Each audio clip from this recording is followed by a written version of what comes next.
saudara-saudara yang ada di semua LP, memberikan kesempatan buat warga binaan boleh bergabung bersama-sama hari ini. Satu anugerah yang luar biasa. Lagi sekali terima kasih Ibu Bapak yang bertugas meluangkan waktu, memberikan kesempatan untuk saudara-saudara kita, anak-anak kami ini boleh belajar bersama-sama. Baik, kita mulai.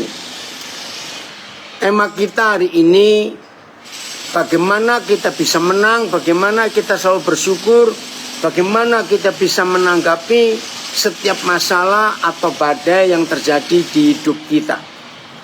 Saudara mendengar kata masalah, mendengar kata persoalan, mendengar kata badai, kesulitan, tidak ada seorang pun yang suka. Tetapi itu diperlukan dalam perjalanan hidup setiap kita. Saya ulangi, itu diperlukan di dalam perjalanan hidup setiap kita. Woi, orang sibuk dari Taipei bisa ikut gabung juga. Luar biasa. Mengapa badai itu perlu? Mengapa kesulitan itu perlu? Mengapa tantangan hidup itu perlu dalam hidup kita? Ya, itu salah satu vitamin ya yang membuat roh jiwa kita betul-betul menjadi pemenang-pemenang yang sangat hebat. Semua kita pasti ingin menang. Gak ada seorang pun di antara kita yang ingin kalah. Nah, untuk bisa menang, lagi sekali, untuk bisa menang hanya ada satu kondisi, lewat peperangan. Nggak mungkin ada orang disebut pemenang tapi nggak pernah perang, nggak lucu. Nah, itu namanya istilah yang jelek, pahlawan kesiangan. Ya karena nggak pernah ikut perang kok. Nah, itu sebabnya hari ini kita belajar bagaimana badai, kesulitan, persoalan, penderitaan itu penting dalam hidup kita. Kita buka Kisah Rasul pasal 27. Ya, Kisah Rasul pasal 2 LPK. Anak Muara Bulian ikut hadir juga, puji Tuhan. Ya. Oh, Sese Sekunyang, ya, Ping An juga. Ini dari Taipei ikut belajar lagi. Haleluya. Udah, Kisah Rasul 27 mulai ayat 1. Agak panjang pembacaan ini, tapi kita akan melihat, menemukan hal yang indah, luar biasa. 27 mulai ayat yang pertama. Oke, saya ulangi lagi. Badai, kesulitan, tantangan, pencobaan, penderitaan itu penting dalam hidup kita. Ya, ini dia kisahnya. Ya. Judulnya Paulus berlayar ke Roma. Ingat dulu nggak ada mobil, belum ada pesawat, jadi naik kapal. Di berlayar ke Roma ini bukan turis ke Italia, tidak. Setelah diputuskan bahwa kami, Paulus dengan sekian banyak orang, akan berlayar ke Italia, maka Paulus dan beberapa orang tahanan lain diserahkan kepada seorang perwira yang bernama Julius dari pasukan kaisar. Saudara perhatikan, dibawa ke Roma, ke negara Italia sebagai tahanan, narapidana. Ya, Paulus nggak salah, kita tahu kisahnya ini. Ya, lagi di Nabire, Popo. Ya, dia dimasukkan penjara, diadili di Roma bukan karena dia salah, tapi karena nama Tuhan Yesus. Dia memberitakan Injil. Ayat 2. Kami naik ke sebuah kapal dari Adramitium yang akan berangkat ke pelabuhan-pelabuhan sepanjang pantai Asia. Jadi bayangkan, jauh sekali perjalanan ini, harus melewati pelabuhan-pelabuhan. Lalu kami bertolak. Ya, berangkat. Aristarchus, seorang Makedonia dari Tesalonika, menyertai kami. Pada keesokan harinya kami singgah di Sidon. Julius, ingat tadi ya, pasukan, seorang perwira, kepala pasukan dari kekaisaran Romawi. Julius memperlakukan Paulus dengan ramah. Ya, kenapa? Karena sesama warga Romawi. Jadi ingat ya, di antara semua murid-murid Yesus pada zaman itu, maka Paulus satu-satunya murid Yesus yang paspornya paspor Roma. Dan zaman itu kalau orang punya paspor negara Romawi, kerajaan Romawi, itu dihormati betul. Nah, Julius seorang perwira juga orang Romawi. Maka itu dia sangat baik kepada Paulus, walaupun Julius tetap harus memperlakukan Paulus sebagai narapidana dan memperbolehkannya mengunjungi sahabat-sahabatnya. Nah, ini perlakuan khusus. Ternyata dalam sepanjang perjalanan dengan kapal menuju ke Italia, banyak pelabuhan yang dikunjungi, dan di situ selalu bertemu dengan jemaat Tuhan, murid-murid Tuhan Yesus. Nah, Julius memperbolehkan Paulus untuk mengunjungi jemaat-jemaat itu. Luar biasa bukan? Nah, seperti itu kebiasaan kami. Ya, kalau kami dari Pulau Jawa atau dari Papua, sebaliknya naik kapal. Tergantung rute kapalnya mana. Ya, ada yang lewat selatan. Itu lewat selatan tuh misalnya dari Nabire, Manokwari, Sorong, Ambon, ya, langsung Makassar, terus Surabaya. Nah, kalau lewat utara dari Nabire, Manokwari, Sorong, Ternate, lalu Bitung. Dari Bitung tergantung mau lewat barat atau lewat timur. Ya, dari Bitung bisa ke Pantoloan, ke Palu, ya, atau langsung ke Makassar baru turun. Nah, di setiap pelabuhan kalau kami singgah, ada saudara-saudara kami bisa temui. Kami telepon dulu, ayo ketemu sebentar di pelabuhan, oke ya? Supaya mereka memperlengkapkan keperluannya. Jadi Julius memberi kesempatan. Jadi jemaat-jemaat yang ada di kota-kota pelabuhan yang kapal membawa narapidana ini singgah. Jadi jemaat-jemaat tahu Paulus lewat. Dan mereka memberi sesuatu. Entah makanan atau apa begitu ya. Oleh karena angin sakal, ayat 4. Jadi angin, ini angin sakal itu istilah Melayu. Ya, angin yang cukup kuat. Ya, tiba-tiba datang. Kami berlayar dari situ menyusur pantai Siprus. Nah, bagi yang sering naik kapal pasti tahu. Kalau sedang badai dan kelihatan ada daratan, maka yang agak lumayan kapal itu harus menyusur di dekat pantai. Ya, supaya mengurangi angin yang kencang dan menghindari ombak yang tinggi karena dekat pantai. Jadi kapal ini menyusur pantai Siprus. Ya, nama-nama kota ini saudara yang disebut 2000 tahun lebih yang lalu, nama-nama kota ini masih ada sampai hari ini dan sama ya.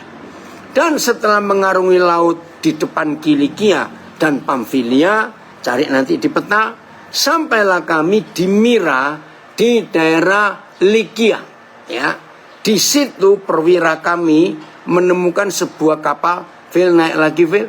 Di situ perwira kami ini yang nayangkan ayat siapa kali atau Filipus ya. Ayat 6, di situ perwira kami menemukan sebuah kapal dari Alexandria yang hendak berlayar ke Italia. Nah, rupanya di pelabuhan besar ini ada kapal yang lebih memadai untuk mengangkut hampir 300 orang. Nanti kita akan lihat jumlahnya. Nah, jadi mereka dipindahkan ke kapal yang lebih memadai, mungkin lebih besar, ya lebih kuat, karena akan melintasi banyak lautan sehingga takut kalau ada badai. Oke. Selama beberapa hari berlayar, kami karena angin sakal itu ya, kami hampir-hampir tidak maju, dan dengan susah payah kami mendekati Knidus, ya, sebuah pelabuhan lagi. Karena angin tetap tidak baik, kami menyusur pantai Kreta. Nah, ini pulau lagi. Sampai hari ini pulau Kreta itu pulau tempat kunjungan turis. Bagus sekali, saya sebelum pernah ke sana ya. Tapi lihat videonya, lihat gambar-gambarnya. Menyusur pantai Kreta, melewati Tanjung Salmone. Tanjung, menghindar lagi dari angin itu. Sesudah kami dengan susah payah melewati Tanjung itu, naik lagi. Siapa ini, Gali atau Filipus yang nayangkan ayat? Tolong ketutup gambarnya ini, jadi nggak bisa kebaca. Ayat 8 naik lagi, Gali. Papi nggak bisa baca, ini kepotong.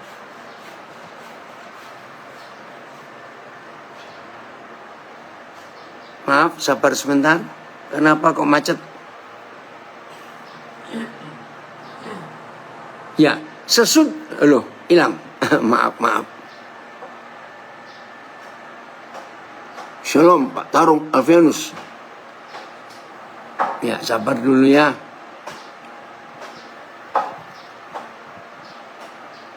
Teren, kemarin kemana Papa cari kamu? Nggak ada. Sesudah kami dengan susah payah melewati Tanjung itu, sampailah kami di sebuah tempat bernama Pelabuhan Indah, dekat kota Lasea. Sementara itu sudah banyak waktu yang hilang. Ya, waktu puasa sudah lampau. Karena ini orang-orang Yahudi, ada tata cara ibadah mereka. Dan sudah berbahaya untuk melanjutkan pelayaran. Perhatikan. Sebab itu Paulus memperingatkan mereka. Nah, ini ada hal yang menarik sekali. Kan ada nakoda di situ, ada jurumudi, ya, ada Jenderal Julius, perwira pasukan kaisar, lalu ada Aristarkus, orang penting juga. Saudara, mengapa Paulus yang tampil? Ini luar biasa. Padahal Paulus itu bukan nelayan, bukan pelayar, tapi dia itu ahli Taurat, ya, anggota Sanhedrin. Kok bisa ya Paulus bisa memberi nasihat, bisa memberi peringatan kepada mereka? Nah, inilah salah satu alasan. Kalimat yang saya katakan di awal tadi, betapa pentingnya badai dalam hidup, betapa pentingnya kesulitan dan tantangan dalam hidup, betapa indahnya kalau kita menghadapi penderitaan atau apa saja. Karena di situ kita bisa jadi berkat untuk orang-orang yang ada di sekitar kita. Anak-anak warga binaan, walaupun di tempat yang gak enak itu, karena kita adalah murid-murid Tuhan Yesus, maka kalian semua harus bersikap seperti Paulus. Di tengah-tengah penderitaan yang tidak enak, di dalam sel yang sempit, jangan harap pakai AC. Kadang-kadang kipas angin aja nggak ada, oke? Nikmati dan tetaplah jadi berkat. Saya harap semua warga binaan yang ikut belajar berkata amin. Dalam kondisi sebagai narapidana, padahal Paulus itu hamba Tuhan hebat, ya, wah luar biasa, ya Indra, apalagi di Papua. Ini yang terjadi dengan hidup Paulus. Saya ulangi lagi 9. Sementara itu sudah banyak waktu yang hilang. Waktu puasa sudah lampau, nggak sempat puasa jadinya, karena mereka harus kerja berat di kapal itu. Biasanya narapidana ini dipakai untuk dayung. Saudara, bayangkan zaman itu belum ada mesin, kapal-kapal nggak pakai mesin, tapi pakai tenaga manusia. Dan itu perlu ratusan orang untuk mendayung. Jadi mereka nggak sempat puasa, mereka nggak sempat menjalankan tata cara ibadah Yahudi. Ya, saya ulangi 9. Sementara itu sudah banyak waktu yang hilang, waktu puasa sudah lampau, dan sudah berbahaya untuk melanjutkan pelayaran. Sebab itu, ini yang Tuhan cari di antara kita. Saya tidak tahu siapa di antara kita hari-hari ini atau saat ini sedang di tengah badai, sedang di tengah kesulitan. Jadilah seperti Paulus untuk tetap jadi berkat. Sebab itu Paulus memperingatkan mereka. Ini unik, saudara. Mana jurumudi, mana nakoda, mana Jenderal Julius, mana Aristarkus. Kok Paulus yang adalah salah satu narapidana itu katanya? Saudara-saudara, ini penting ya. Kita harus ingat ayat 10 ini, karena nanti di ayat 20-an, 30-an itu kita akan melihat kalimat Paulus ini benar adanya. Ini peringatannya, saudara-saudara. Aku lihat bahwa pelayaran kita ini akan mendatangkan kesukaran-kesukaran dan kerugian besar. Bukan saja bagi muatan dan kapal, tetapi juga bagi nyawa kita. Nah, sampai hari ini saya belum mendapat kepastian Paulus dengan dasar apa bisa memperingatkan jenderal nakoda, jurumudi, ya Aristarkus, bangsawan itu. Kok bisa? Padahal dia bukan pelayar hebat. Dia memang sering berlayar. Karena dalam perjalanan di masa itu belum ada mobil, belum ada pesawat, hanya kapal. Tapi ini luar biasa. Ayat 11. Tetapi perwira itu wajar lebih percaya kepada jurumudi dan nakoda daripada kepada perkataan Paulus. Wajar. Kamu itu narapidana, Paulus. Kok bisa nasihatin kami? Ini loh jurumudi, nakoda aja nggak panik kok seperti kamu. Wajar bukan? Oke. Karena pelabuhan itu tidak baik untuk tinggal di situ selama musim dingin, ya ada masalah lagi. Iklim, ternyata cuaca iklim saat itu lagi musim dingin. Kali terus. Oh.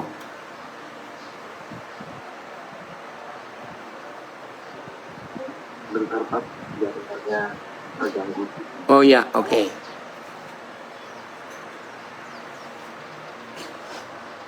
Sabar ya. Recording in progress. Ya. Kembali ke ayat 10.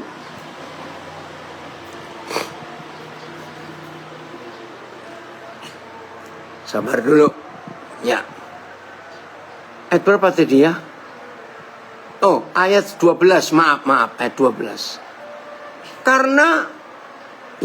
Karena pelabuhan itu tidak baik untuk tinggal di situ selama musim dingin. Maka kebanyakan dari mereka, jadi di kapal itu mereka berunding. Kebanyakan dari mereka lebih setuju untuk berlayar terus dan mencoba mencapai kota Phoenix untuk tinggal di situ selama musim dingin. Jadi perkiraannya, saudara, kalau di pelabuhan yang itu fasilitas kurang memadai dengan sekian ratus narapidana, ya nakoda, awak kapal semuanya, dan mereka rencana ke pelabuhan Phoenix. Karena mungkin di Phoenix, kota Phoenix itu adalah sebuah pelabuhan di Pulau Kreta yang terbuka ke arah barat daya dan ke arah barat laut. Jadi mereka lebih merasa aman kalau bisa sampai ke pelabuhan Phoenix. Karena lebih aman, di cuaca musim dingin ada angin. Ayat 13. Pada waktu itu angin sepoi-sepoi bertiup dari selatan. Nah ini loh. Ini yang sering terjadi di hidup kita. Mereka menyangka. Berapa kali dalam kehidupan kita sering salah meramalkan, yang memilih, menetapkan sebuah keadaan. Karena kita melihat secara sepintas, baik kok, aman, nggak ada apa-apa. Mereka menyangka bahwa maksud mereka sudah tentu akan tercapai. Boleh mempunyai keyakinan pada diri sendiri karena melihat keadaan. Boleh, sudah tentu akan tercapai. Nah, mereka santai. Mereka membongkar sau, jangkar diturunkan, ya karena mau istirahat dulu, karena ada angin musim dingin. Lalu berlayar dekat sekali menyusur pantai Kreta. Nah ini loh, kalau saudara suka berlayar pasti tahu, ya karena saya sering juga jadi tahu. Kalau sudah ada badai, lebih baik cari dekat pulau lalu menyusuri pantai. Ya itu lebih aman daripada memaksa ada di lautan lepas atau lautan bebas. Ya, menyusur pantai Kreta. Ayat 14 judulnya ngeri, kapal terkandas. Tetapi tidak berapa lama kemudian turunlah dari arah pulau itu angin badai. Coba lihat tadi ayat 13, angin sepoi-sepoi bertiup dari selatan. Ya, ternyata mereka menyangka tadi bahwa maksud mereka sudah tentu akan tercapai. Salah ternyata. Maka itu dalam hidup ini, saudara, ayo ya biarkan aja kali supaya 13-14-nya bisa di satu halaman ini. Maka itu dalam hidup ini, saudara, jangan pernah terlalu yakin. Satu, akan perhitungan diri sendiri. Kedua, jangan terlalu yakin kalau kita melihat keadaan cuaca, karena tiba-tiba bisa berubah. Nah ini kisahnya. Baru berapa saat mereka berkata, pada waktu itu angin sepoi-sepoi bertiup dari selatan. Mereka menyangka bahwa maksud mereka sudah tentu akan tercapai. Lalu mereka bongkar sauk. Tapi ayat 14 jadi nggak hitungan hari, cuma hitungan jam. Tidak berapa lama kemudian, turunlah dari arah pulau itu angin badai. Nah, ingat tadi saya katakan, menyusur pantai bagi pelayaran ketika cuaca tidak baik itu sangat menguntungkan. Tapi siapa sangka justru dari pulau yang pantainya kita susuri itu, turunlah dari arah pulau itu angin badai yang disebut angin timur laut. Waduh, ngeri. Aneh bukan? Tadi mereka pikir nyusur pantai itu aman. Ternyata dari pulau yang pantainya kita lewati, angin badai. Saya nggak ngerti istilah angin timur laut. Tapi bagi kami orang Papua, orang timur, angin yang paling ditakuti oleh semua nelayan, oleh semua pelaut, apalagi kalau sudah lewat Laut Banda. Karena untuk ke Papua harus nyeberangi Laut Banda. Ya, itu laut terdalam laut terdalam di Indonesia. Itu Laut Banda kedalamannya bisa hampir 12 kilometer ke dalam. Itu namanya palung laut. Nah, buat kami yang kami takut itu angin barat. Pokoknya kalau sudah musim begini ya, September, Oktober, November, Desember, itu angin barat kencang sekali, saudara. Dan semua nelayan, semua pelaut, ya kapal pasti harus mikir. Nah, datang badai disebut angin timur laut. Kapal itu dilandanya dan tidak tahan menghadapi angin haluan. Sudah anginnya dari depan, dari samping, dari belakang menghantam. Karena itu kami menyerah saja dan membiarkan kapal kami terombang-ambing. Saudara, kalau seorang nakoda, seorang pemimpin di kapal itu sudah menyerah dan membiarkan kapal terombang-ambing, saudara, itu berarti sudah 90 sekian persen kapal itu nggak bisa dikendalikan. Saya bisa bayangkan para pendayung harus dayung dengan kekuatannya melawan ombak. Nggak bisa bayangkan, nggak ada mesin loh zaman itu. Jadi kalau seorang nakoda yang memutuskan membiarkan saja kapal itu mau diapakan, itu artinya nggak bisa dikendalikan. Nggak bisa bayangkan. Jadi nggak bisa menentukan arah, mau ke barat, mau ke timur, ke utara, ke selatan, tidak tahu. Kami terombang-ambing, ngeri ini. Oke.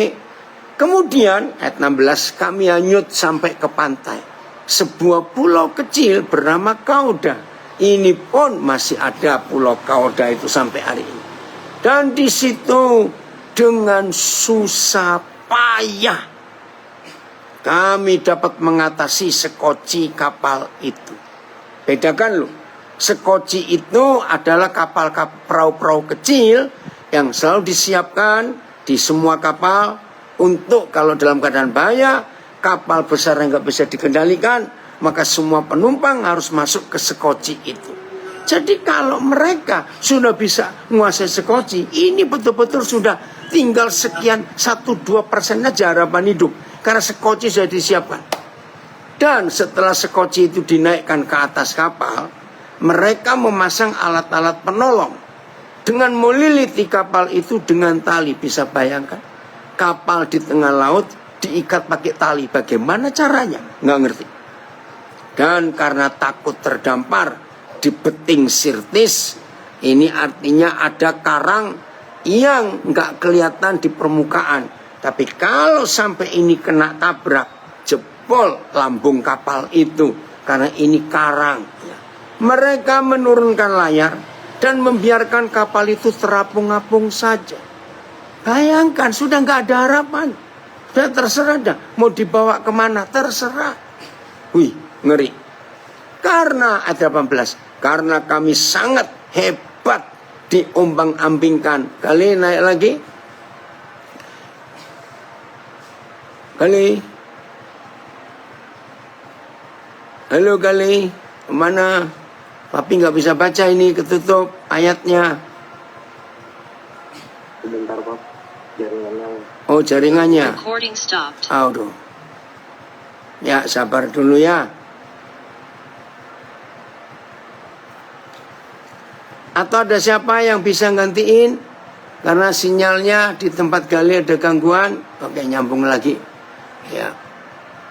Woi, orang Jerman. Guten Morgen, wie geht's? Ya. Ayat 18. Karena kami sangat hebat diombang-ambingkan angin badai, udah nggak ada harapan. Maka pada keesokan harinya, nakoda memerintahkan untuk mulai membuang muatan kapal ke laut. Oscar, senang sekali Papi, kamu ada. Kemarin malam ada, hari ini ada. Ganz gut, ya, Gott sei Dank. Ya. Saudara perhatikan, kenapa muatan kapal harus dibuang?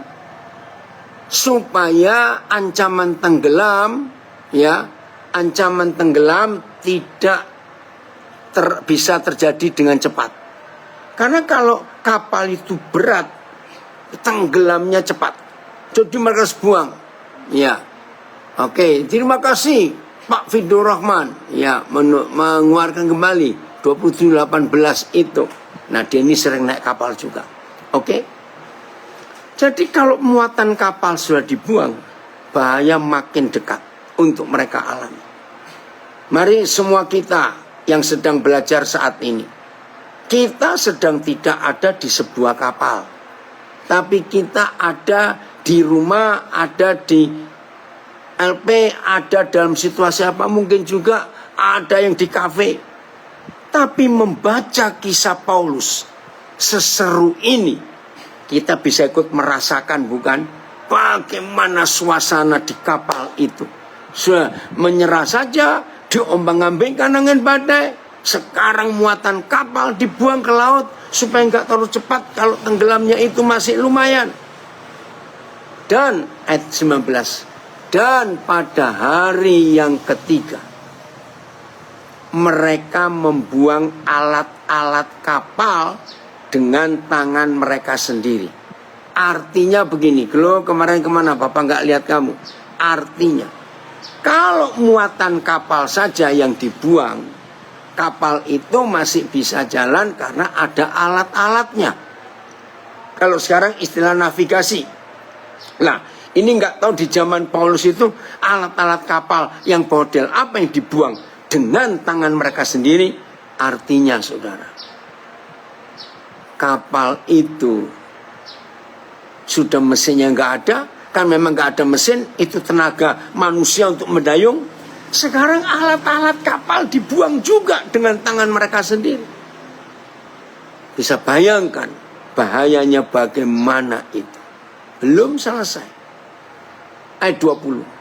Setelah beberapa hari lamanya, catat, baik matahari maupun bintang-bintang tidak kelihatan.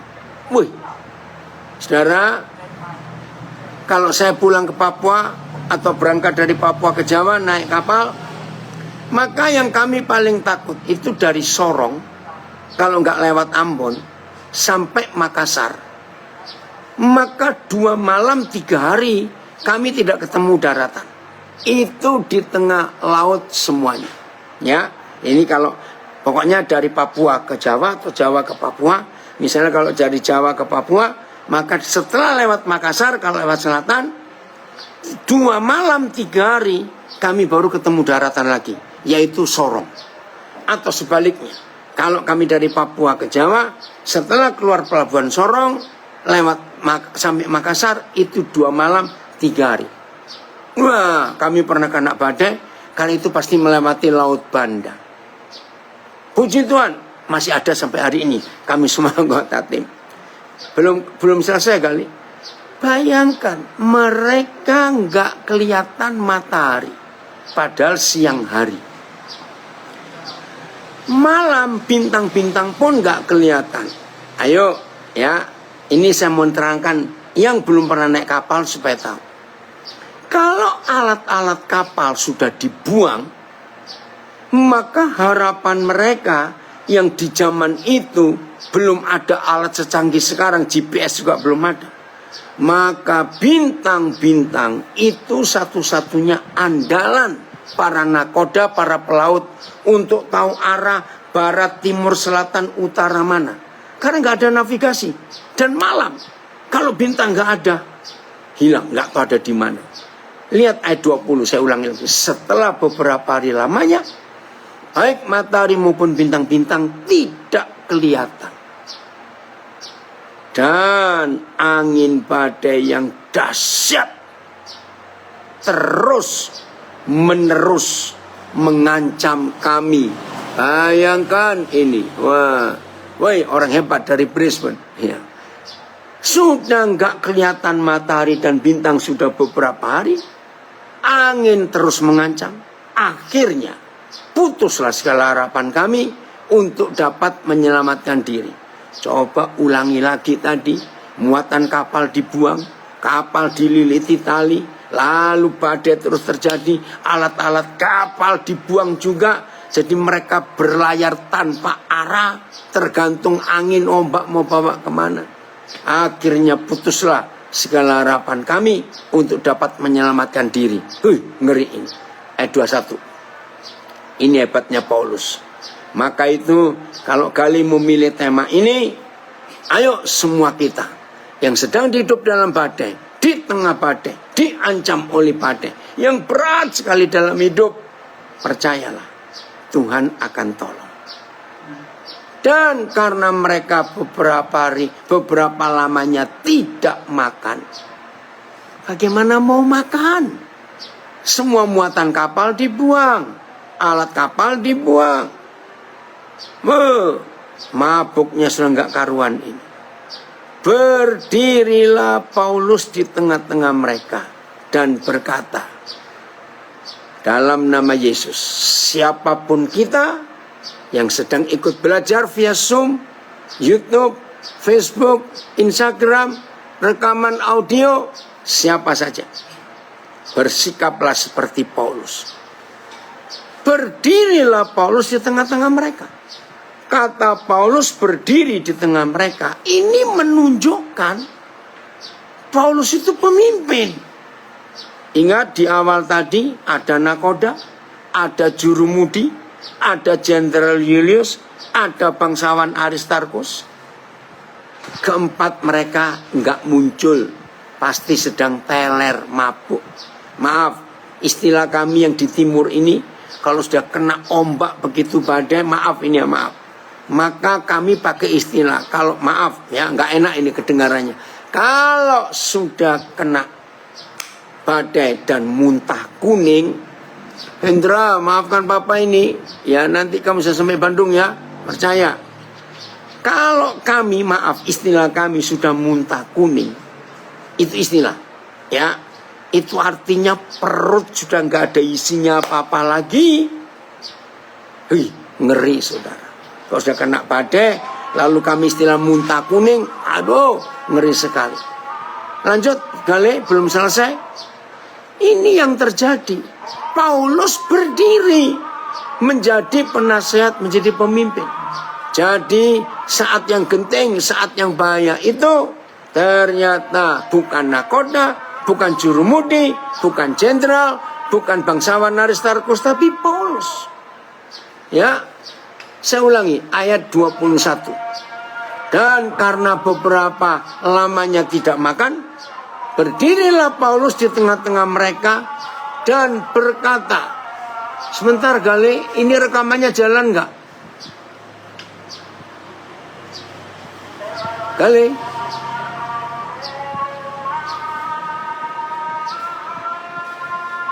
Gale, rekamannya jalan nggak? Kok nggak ada tanda recording?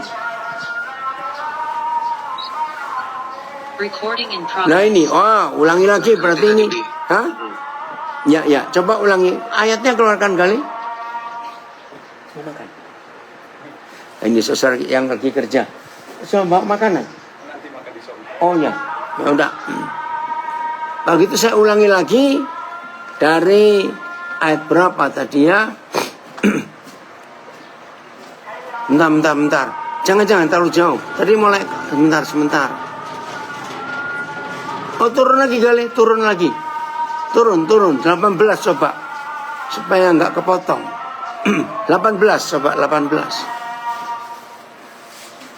Ya. Oke, mulai 18 saya ulangi lagi ya. Karena kami sangat hebat diombang-ambingkan angin badai, maka pada keesokan harinya mereka mulai membuang muatan kapal ke laut. Habis muatan kapal supaya ringan kapalnya. Ayat 15. Dan pada hari yang ketiga mereka membuang alat-alat kapal dengan tangan mereka sendiri. Lebih celaka lagi. Jadi kapal itu nggak punya alat-alat, tergantung angin. Ayat 20. Setelah beberapa hari lamanya baik matahari maupun bintang-bintang tidak kelihatan, dan angin badai yang dahsyat terus menerus naik kali. Ya, dan angin badai yang dahsyat terus menerus, saudara, mengancam kami. Akhirnya putuslah segala harapan kami untuk dapat menyelamatkan diri. Saudara ingat, kisah ini yang nulis Paulus, disampaikan ke Lukas yang menulis kisah Rasul ini. Jadi Paulus ceritanya benar. Dan karena mereka beberapa lamanya tidak makan, berdirilah Paulus di tengah-tengah mereka dan berkata, saudara-saudara, nah ini ngeri ya, ini yang luar biasa. Ingat tadi di ayat berapa itu kan Paulus sudah ngomong ya, tapi nggak didengar. Karena Paulus bukan pelayar, bukan pelaut. Dia itu kan ahli Taurat. Masa didengar nasihatnya? Coba turun kali ke ayat 3 kalau nggak salah. Ayat 3 tempat ya. Yang tadi Paulus ngomong itu, yang saya berikan penekanan kepada saudara. Terus.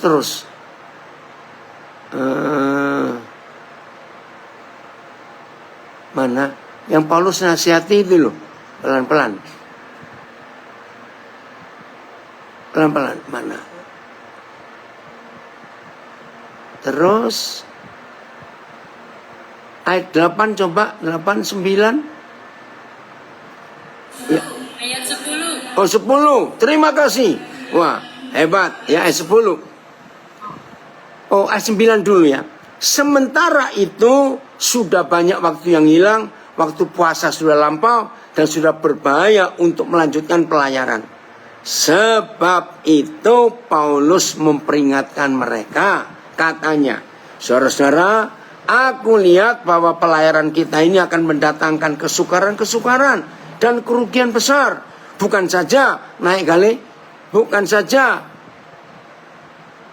bagi muatan dan kapal, tapi bagi juga nyawa kita. Ayat 11. Tetapi perwira itu lebih percaya kepada jurumudi dan nakoda daripada perkataan Paulus. Memang dia ngerti apa, wali Taurat kok ya, tapi luar biasa.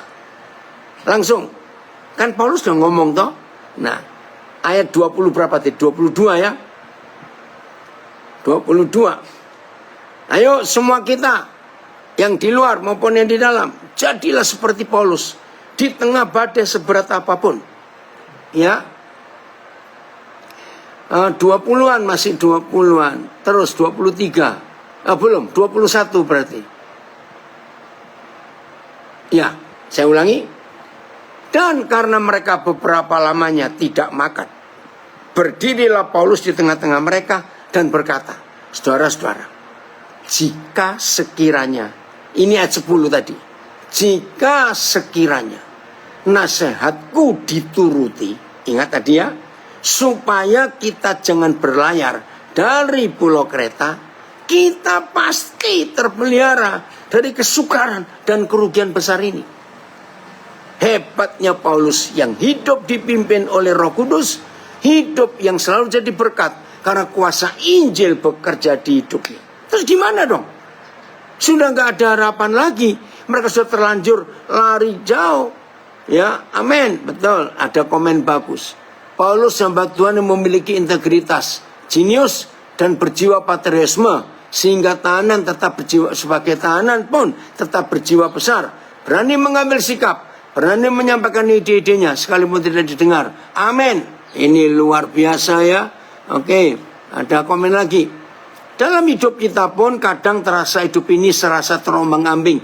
Namun justru di situ kita disadarkan untuk berteriak minta tolong kepada Tuhan. Kado yang terindah dari Tuhan kadang dibalut dengan sebuah peristiwa atau penderitaan. Tergantung bagaimana cara kita menyikapi. Betul sekali. Oke ya? Udah. Habis bukan harapan? Seandainya ya nasihatku dituruti supaya kita jangan berlayar dari pulau Kreta, kita pasti terpelihara dari kesukaran dan kerugian ini. Nah terus gimana? Lihat ayat 22. Haleluya. Ini caranya kita menang di tengah badai. Tetapi sekarang juga dalam kesukaran ini, hebat, aku menasihatkan kamu. Saudara, ayo semua kita, khususnya warga binaan, di tengah kesulitan hidup yang saudara alami. Juga kita yang ada di luar, sedang bebas, tapi sedang di tengah badai. Bersikaplah seperti Paulus. Tetap mengandalkan Tuhan. Tetap percaya bahwa Bapa di surga akan bekerja dengan caranya. Tetapi sekarang, saudara-saudara, juga dalam kesukaran ini, aku menasihatkan kamu, supaya kamu tetap bertabah hati. Sebab ini insurance, ini asuransi yang Paulus dapat. Sebab tidak seorang pun di antara kamu yang akan binasa kecuali kapal ini. Saya sangat tertarik dengan sikap Paulus di tengah badai, di tengah situasi yang tidak mungkin bisa selamat. Ingat loh, ya, ulangi lagi nanti baca. Dari mana Paulus bisa meyakinkan mereka? Nakoda nggak berdaya, Jurumudi nggak berdaya, Jenderal Julius nggak berdaya, lalu bangsawan Aristarchus nggak ada suara. Kok bisa Paulus berani menjamin? Sebab tidak seorang pun di antara kamu yang akan binasa kecuali kapal ini. Sudah, mereka nggak bisa protes karena sudah muntah kuning tadi itu, maaf. Apa alasannya? Dasarnya apa? Apa yang menjamin Paulus berani ngomong seperti itu?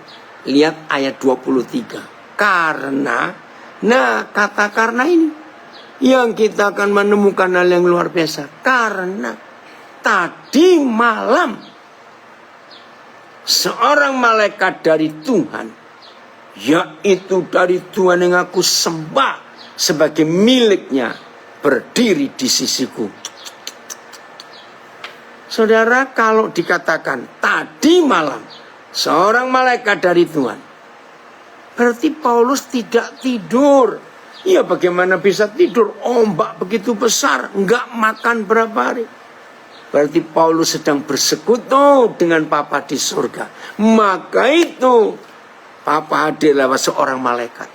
Saudara-saudara dikasih Tuhan, seberat apapun situasi kita, sepayah apapun, setidak ada harapan bagaimanapun yang kita hadapi, belajarlah seperti Paulus. Nantikan Tuhan. Dalam pergumulan jangan tidur. Bersekutu dengan Tuhan, menunggu jawabannya. Karena tadi malam seorang malaikat dari Tuhan yang aku sembah sebagai miliknya, haleluya, berdiri di sisiku. Lihat apa yang terjadi. Dan ia berkata, jangan takut Paulus, engkau harus menghadap Kaisar. Lihat ini. Saudara, maka itu di tengah-tengah yang sedang aman, jalinlah hubungan persahabatan dengan Tuhan yang begitu erat. Supaya apa yang Tuhan mau kerjakan atas kita, gampang kita dengar. Tanggal 6 November malam, ya, kami suami istri sudah keluar rumah. Ya, pintu sudah ditutup. Tinggal jalan keluar. Tiba-tiba Roh Kudus ingatkan, paspormu belum kamu bawa. Bayangkan, saya lupa. Itu paspor yang ada visa Amerika. Karena untuk masuk Taiwan, ya yang punya visa Amerika harus dibawa. Wih, saya bilang, terima kasih Papa, terima kasih. Bayangkan kalau kami sudah berangkat, lalu sampai bandara, nggak mungkin kami balik lagi. Juga kalau minta tolong orang suruh ngambil di mana? Karena saya juga lupa, saya taruh mana paspor itu. Karena sebetulnya itu paspor lama, ya. Tapi untuk masuk Taiwan, paspor lama yang ada visa merah dibawa. Saya bilang, Papa, engkau sungguh baik. Betul. Begitu kami lapor, langsung diminta mana paspor Amerika. Begitu pula waktu saya sampai Taipei, lewat pas di imigrasi Taiwan juga tanya, mana visa Amerikamu? Bukan paspor, visa Amerika. Wah, di situ kami berdoa, Papa, engkau sungguh baik. Hanya masalah itu, Roh Kudus ingatkan paspormu yang ada visa Amerika.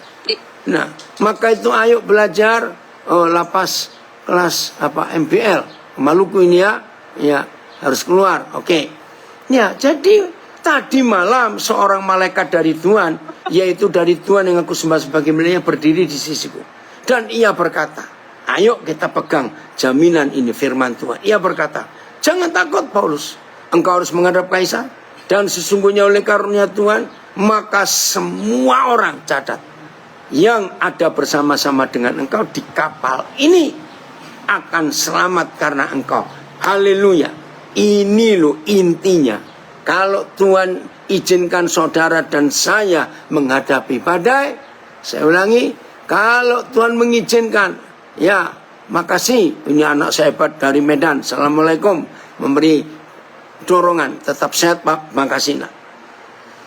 Jadi saudara, kalau Tuhan izinkan badai ada di antara kita, di tengah-tengah badai, berdirilah dengan yakin ada Tuhan menyertai kita. Dan semua orang yang dalam badai itu ucapkan kalimat ini, jangan pernah takut.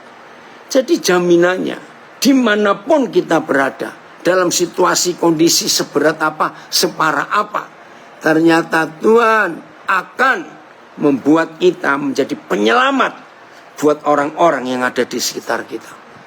Dari Nabi Rey ada komen, terdampar adalah tidak bisa berbuat apa-apa, tinggal mengandalkan angin, mau dibawa kemana, sampai ke sebuah pulau. Amin, ikuti saja, so nggak bisa apa-apa. Dan Paulus ini sungguh-sungguh luar biasa. Sebab itu, ayat 25, tabakkanlah hatimu, saudara-saudara, karena aku percaya. Ayo kita cek iman kita. Apakah kita bisa sepercaya ini di tengah ketidakpastian? Kalau saya katakan bukan ketidakpastian, sudah pasti mati semua ini orang. Karena keadaan seperti itu. Tapi Paulus percaya, sebab itu tabakkanlah hatimu, saudara-saudara. Karena aku percaya kepada Tuhan bahwa semuanya pasti terjadi sama seperti yang dinyatakannya kepadaku. Haleluya. Saudara, seperti ini yang Papa ingin, pengenalan kita kepada Dia, yaitu nggak pernah meragukan firman Tuhan dalam hidup ini. Tidak pernah meragukan kuasa Tuhan sedikit pun dalam hidup ini. Maka itu saudara, untuk hal apa saja, mari kita hidup dalam keyakinan, dalam kebenaran yang sangat hebat ini, untuk tetap mempercayai Papa. Saya ingin ulangi lagi apa yang Paulus katakan.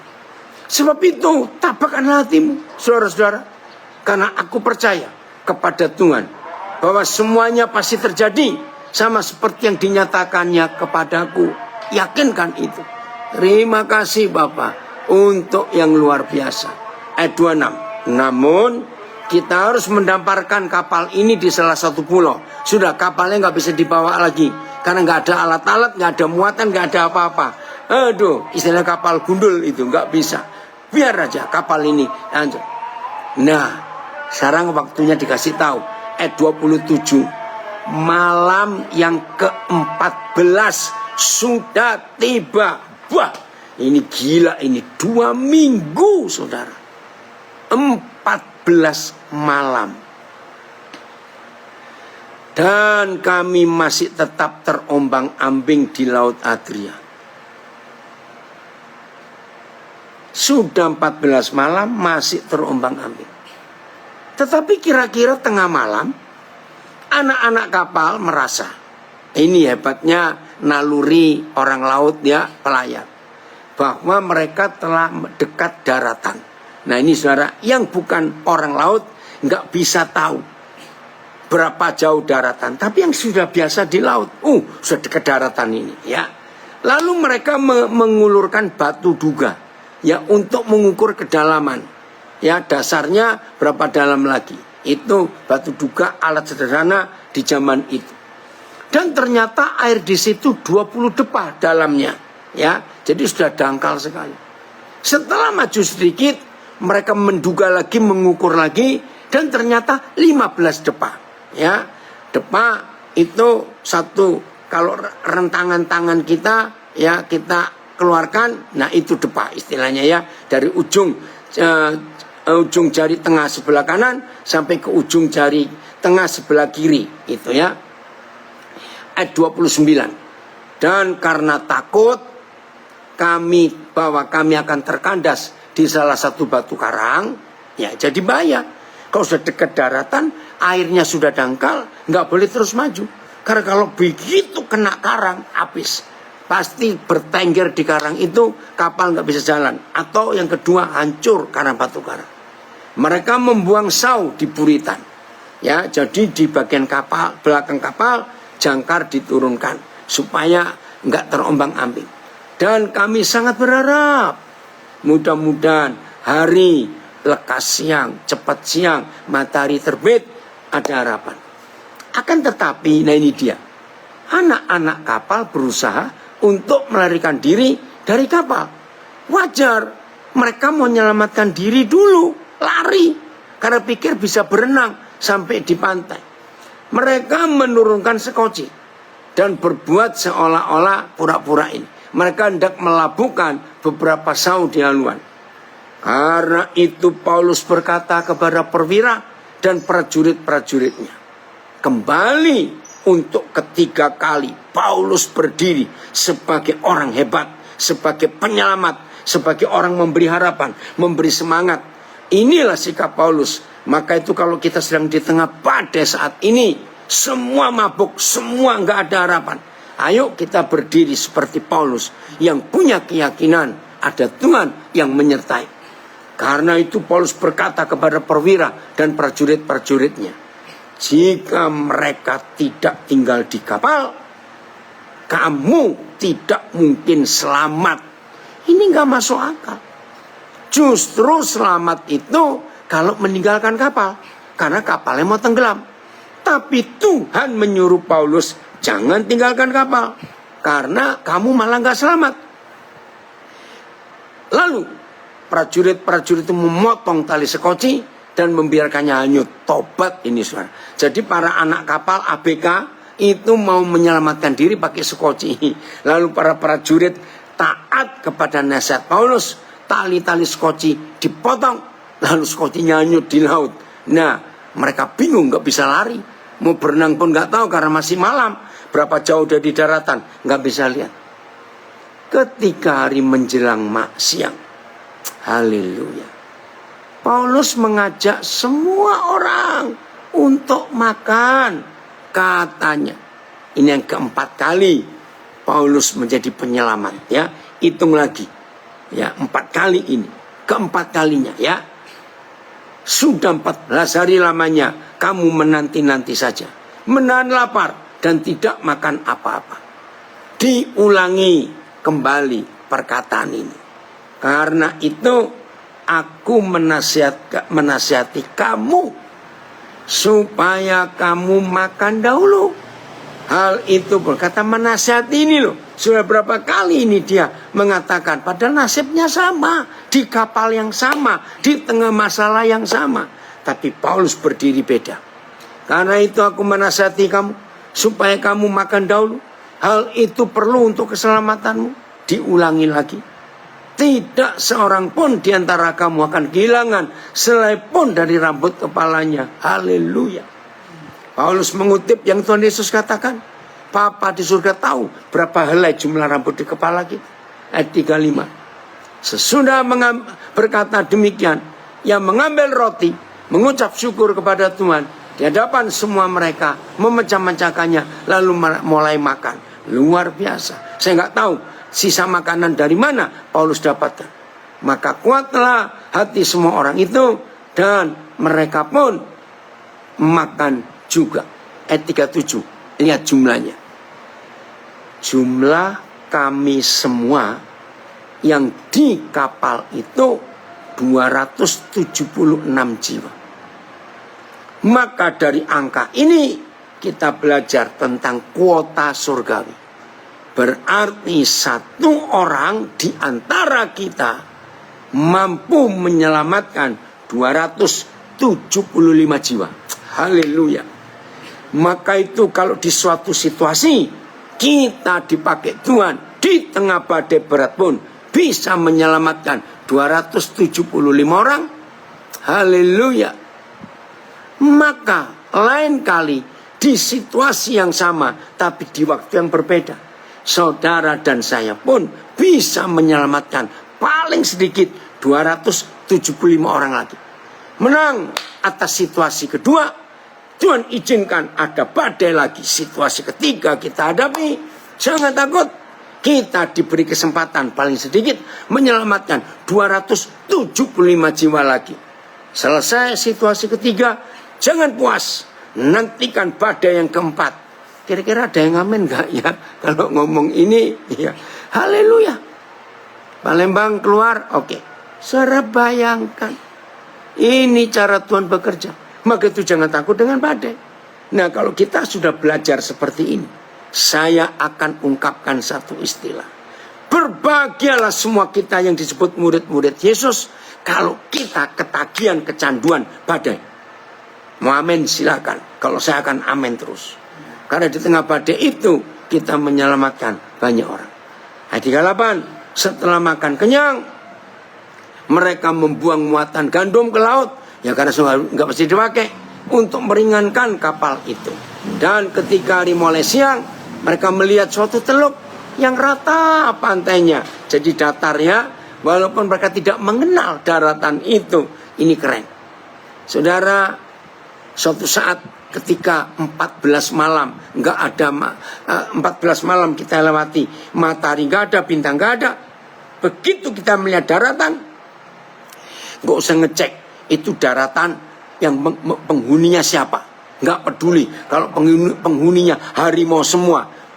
Setelah kita lihat daratan, tetap ada harapan. Nah itu maksudnya. Ya udah, terjun aja sampai ke daratan itu. Saya ulangi 39. Dan ketika hari mulai siang, mereka melihat suatu teluk yang rata pantainya. Walaupun mereka tidak mengenal daratan itu, mereka memutuskan untuk sedapat mungkin mendamparkan kapal itu ke situ. Walaupun nggak tahu namanya apa. Woi, Ameng, Pardede, Brian ikut gabung. Mereka melepaskan tali-tali sau, lalu meninggalkan sau-sau itu di dasar laut. Sementara mereka mengulurkan tali-tali kemudi, ya, memasang layar topang supaya angin meniup kapal itu menuju pantai. Terus naik lagi. Ya. Tetapi mereka melanggar busung pasir. Waduh, ada gundukan pasir. Mereka nggak tahu, ya. Dan terkandaslah kapal itu. Haluannya terpancang. Jadi haluannya itu nyangkut, nggak bisa apa-apa dan tidak dapat bergerak. Dan buritanya hancur, dipukul oleh gelombang yang hebat. Pada waktu itu prajurit-prajurit bermaksud untuk membunuh tahanan-tahanan. Masih saja ada yang jahat. Supaya jangan ada seorang pun yang melarikan diri dengan berenang. Apa yang dibuat oleh Paulus luar biasa. Tetapi perwira itu ingin menyelamatkan Paulus. Karena itu yang menggagalkan maksud mereka dan memerintahkan supaya orang-orang yang pandai berenang lebih dulu terjun ke laut dan naik ke darat. Dan supaya orang-orang lain menyusul dengan mempergunakan papan atau pecahan-pecahan kapal. Demikianlah mereka semua selamat naik ke darat. Haleluya. Luar biasa Tuhan. Jadi setuju kita ketagihan badai? Setuju kita bisa menikmati badai itu dalam hidup? Ya harus setuju. Maaf saudara, kok ada